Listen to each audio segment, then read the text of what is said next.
Today I'm going to be taking a couple of railroad spikes and turning them into scrolling tongs. Hi, I'm Dennis Frechette and welcome back. Today I'm going to be making a small pair of scrolling tongs.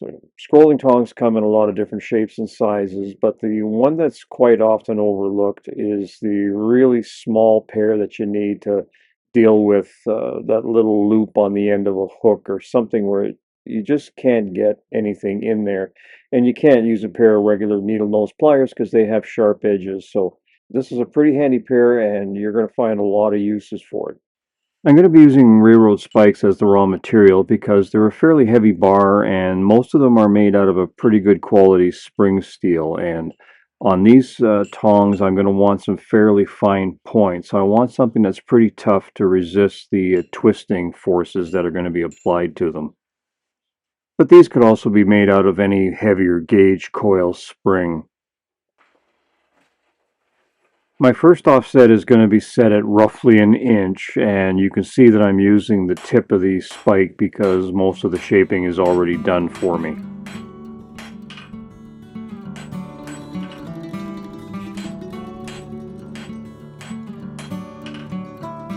From here I rotate the bar counterclockwise 90 degrees and I set it at a slight angle and I create another offset at the same location.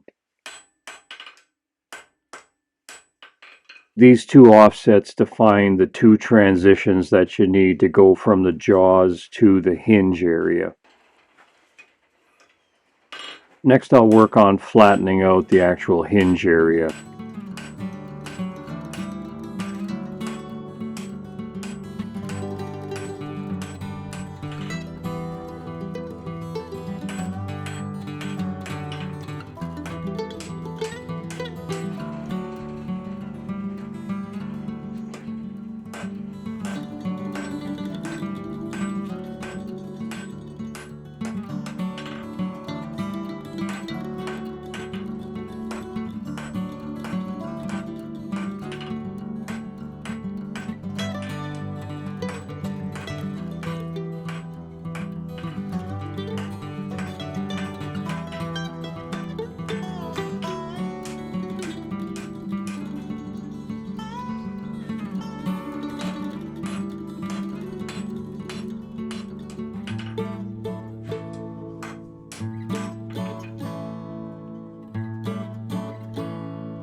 I just realized I didn't measure the width of the bar at this point, so I would know where to put my third offset.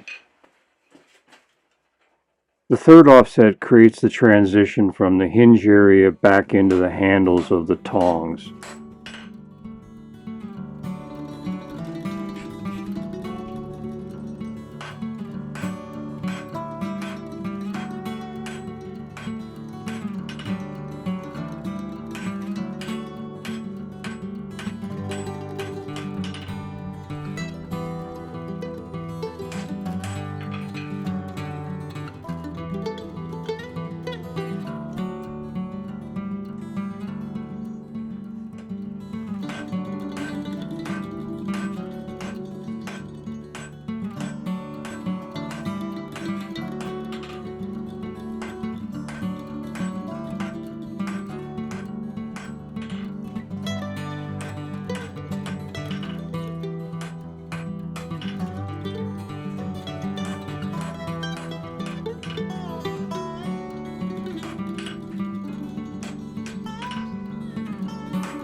Here I'm just using my anvil ruler to measure where I need to cut the bar to get rid of the excess material that I don't need.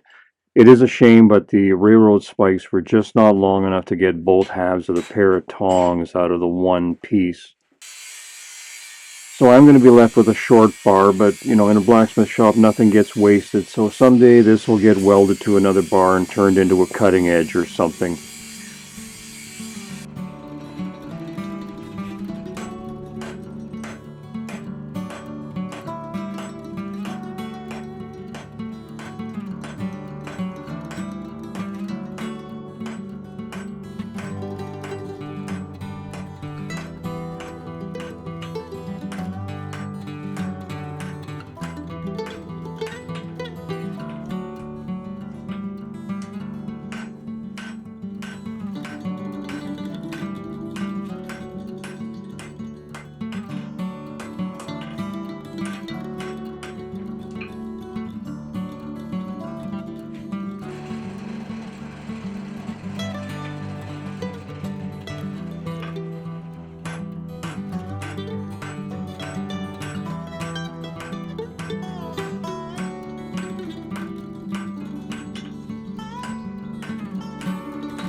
So here I'm a little bit further along. I followed the same procedure to make the other half of the pair of tongs, and now I'm just getting ready to set the rivet. I usually punch the holes for the rivet, but this time I decided to drill it out because I thought it would be a lot more accurate, but it didn't really turn out that way because the drill drifted over a little bit in the drill press while I was drilling it, so I would have been better off punching it.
At this point I realized that the straight handles that you normally have on a pair of tongs would be useless for this pair of scrolling tongs, so I decided to give the handles a little bit more of a plier shape.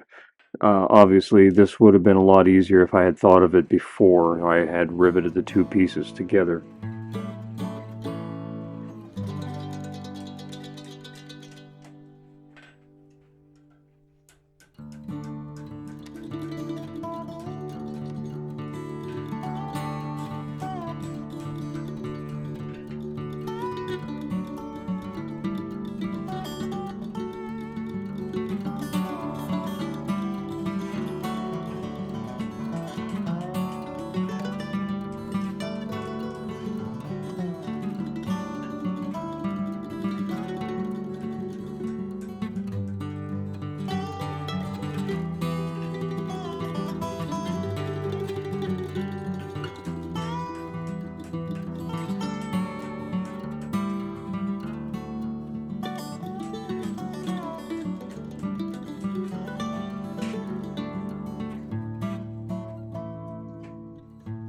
I'm not going to be doing any kind of heat treating on these tongs. I'm just going to let them cool slowly back to room temperature.